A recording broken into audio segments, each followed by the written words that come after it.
स्पष्ट हुआ लड़की के पहले उत्तर से, भगवान कहाँ हैं? लड़की ने उत्तर दिया। अब सवाल दूसरा कि भगवान किस ओर देखते हैं? चलो बताओ, भगवान किस तरफ देखते हैं?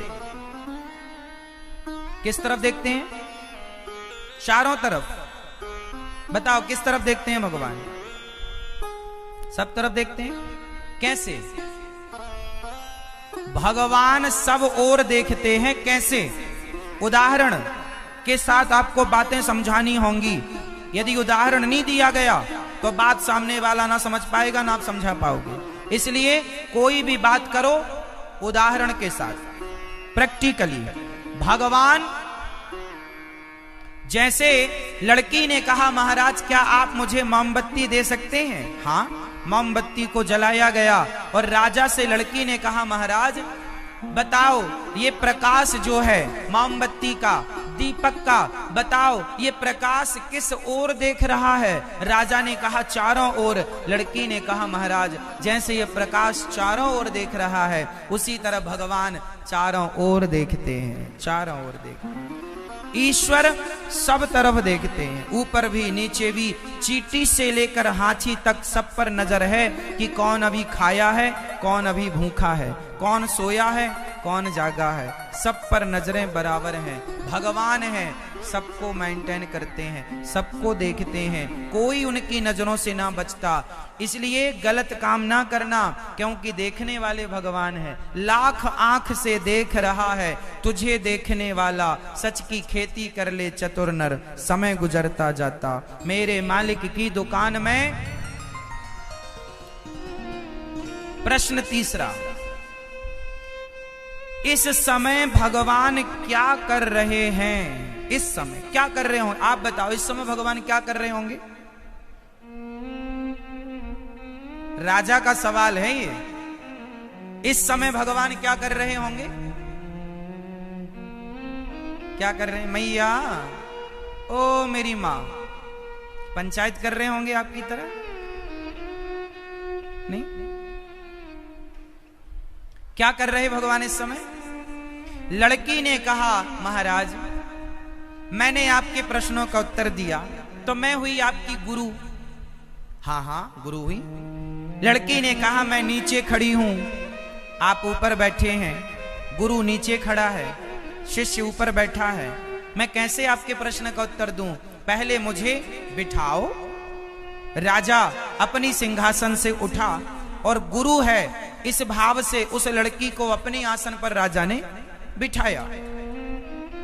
लड़की बोली महाराज जो इस राज सिंहासन पर बैठा है उसके सिर पर यह मुकुट होना चाहिए, या जो द्वार पर खड़ा है सामान्य व्यक्तियों की तरह उनके सिर पर मुकुट होना चाहिए?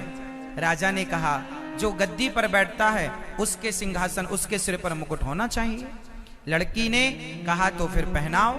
राजा ने अपना मुकुट उठाया और उस लड़की के सिर पर रख दिया और फिर पूछा अब बताओ तुम्हारे भगवान क्या करते हैं? लड़की ने कहा महाराज मुझ जैसे सामान्य व्यक्ति को, सामान्य स्त्री को उन्होंने राजा बना दिया और तुम जैसे राजा को सामान्य मनुष्य बना दिया, सामान्य व्यक्ति बना दिया। यही कर रहे हैं मेरे भगवान, राजा को रंक बनाना और रंक को राजा बनाना, यही ईश्वर का रोज का खेल है, रोज का कार्य है, यही कर रहे।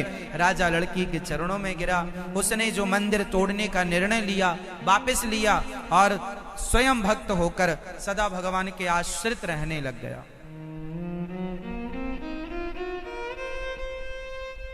इस पूरी चर्चा से एक चीज स्पष्ट हुई कि आज जितने लोग नास्तिक हैं, आज जितने लोग भगवान को नहीं मानते, वो केवल इसलिए नहीं मानते क्योंकि उन्हें भगवान के बारे में सही जानकारी, सही ज्ञान अभी उन तक पहुंचा ही नहीं। यदि सही ज्ञान उन तक पहुंच जाए तो इस धरती पर ऐसा कोई है ही नहीं जो ये कहे कि मैं भगवान को नहीं मानता। अरे ना मानने के कोई प्रश्न ही नहीं है, कोई सवाल ही नहीं उठता। कोई कहे कि मैं नास्तिक हूं तो ऐसा हो नहीं सकता। अंधकार बताओ कहां होता है? बताइए अंधकार कहां होता है? जोर से बताओ, अंधकार कहां होता है? बोलो। हां, अंधकार वहां होता है जहां प्रकाश नहीं पहुंचता।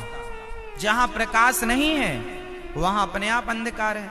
जहां ज्ञान नहीं पहुंचा, जहां भक्ति और प्रेम नहीं पहुंची, वहीं नास्तिकता का अंधकार है। जो लोग कहते हैं मैं भगवान को नहीं मानता, मतलब तुम तक अभी भक्ति का प्रकाश पहुंचा नहीं, ज्ञान का प्रकाश, इसलिए तुम कह रहे हो कि मैं अंधकार में हूं, अर्थात नास्तिक हूं। इसलिए आप लोगों की जिम्मेदारी है कि जिन तक प्रकाश भक्ति का नहीं पहुंचा, आप उन तक ये प्रकाश पहुंचाएं। समय निकालें और भगवत भक्ति का थोड़ा थोड़ा प्रचार करें, भगवान के बारे में औरों को समझाएं, बताएं। प्रिय भक्तों, ध्रुव जी महाराज घर से निकल पड़े। रास्ते में श्री नारद जी ने मंत्र दिया, 12 मंत्र, ओम नमो भगवते वासुदेवाय। बोलिए एक बार, ओम नमो भगवते वासुदेवाय, ओम नमो भगवते वासुदेवाय। एक बात मैं आपको क्लियर कर दूं, ये जो मंत्र है ना, इन मंत्रों का जाप करना चाहिए, इन मंत्रों को गाना नहीं गाना चाहिए, है ना। कीर्तन करो, श्री राम जय जय राम, श्री कृष्ण गोविंद हरे मुरारी, हे नाथ नारायण वा, इनका तो जाप कीर्तन करो, खूब कीर्तन। लेकिन ओम नमो भगवते वासुदेवाय का कीर्तन नहीं कर सकते आप। यदि आप ओम नमो भगवते ये मंत्र हैं, ये क्या है? क्या है ये? मंत्र है। मंत्र को मंत्र की तरह जपना चाहिए, मंत्र को भजन की तरह गाना नहीं चाहिए। मंत्र को मंत्र रहने दो, कीर्तन को कीर्तन रहने दो, भजन को भजन रहने दो। कोई भी मंत्र आप, अब जैसे आप लोग गायत्री मंत्र है, गायत्री मंत्र है, उसे भीतर रखो, उसे भीतर रखो, उसे मन में जाप करो। वो अंदर का विषय है, वो बाहर का विषय नहीं। मंत्रों की जो मर्यादाएं हैं वो भंग ना हो। कीर्तन खूब गाओ, खूब करो कीर्तन, भजन खूब करो। कीर्तन किसे कहते हैं? मंत्र किसे कहते हैं और भजन किसे कहते हैं? बताओ। कीर्तन और भजन ये दोनों एक ही हैं कि अलग अलग हैं? जोर से, जोर से, जोर से। कीर्तन और भजन एक हैं कि अलग अलग हैं? आपको नहीं पता? अलग अलग है। कीर्तन अलग है, भजन अलग है। भजन वो है जिसे किसी इंसान ने लिखा है, जैसे राधे राधे जपो चले आएंगे बिहारी, छोटी छोटी गैया छोटे छोटे ग्वाल, वो मीठे रस से भरी ओड़ी सांवरियो है सेठ, क्यों घबराऊं मैं। ये सब क्या है? ये भजन है। ये सब क्या है? जोर से, ये सब क्या है?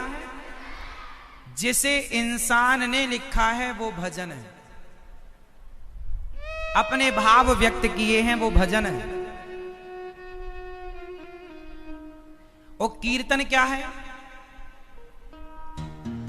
जिनका उल्लेख वेदों में, पुराणों में जिनका उल्लेख है वो कीर्तन है।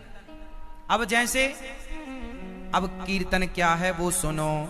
श्री कृष्ण गोविंद हरे मुरारी, हे नाथ नारायण वासुदेवा, श्री कृष्ण गोविंद हरे मुरारी, हे नाथ नारायण वासुदेव। श्री कृष्ण गोविंद हरे मुरारी, हे नाथ नारायण वासुदेव। ये भजन नहीं है, ये क्या है? कीर्तन। लेकिन कीर्तन जब आप करेंगे तो कीर्तन ही जो है भक्त लोग कहते हैं कि भजन। एक्चुअली जो पहले की परंपरा थी ना कि चलो भजन करो, भजन का मतलब ही होता था भगवान को भजो, भगवान का स्मरण करो, भगवान का चिंतन, भगवान के चिंतन को, भगवान के स्मरण को भजन कहते हैं। लेकिन आज के जमाने में भजन का अर्थ लोग गलत लगा रहे हैं। गए ढोलक मंजीरा उठाई, कोई गाना गाने लगे, उनको लगाइए भजन। भजन का अर्थ ये नहीं कि तुम ढोलक मंजीरा उठाओ और कोई गीत गाने लग जाओ ना। भजन का अर्थ है भगवान में डूब जाओ, भगवान के चिंतन में खो जाओ। भक्ति महारानी कीर्तन कौन सा करती हैं? श्री कृष्ण गोविंद हरे मुरारी, हे नाथ नारायण वासुदेव। ये किसका कीर्तन है? ये भागवत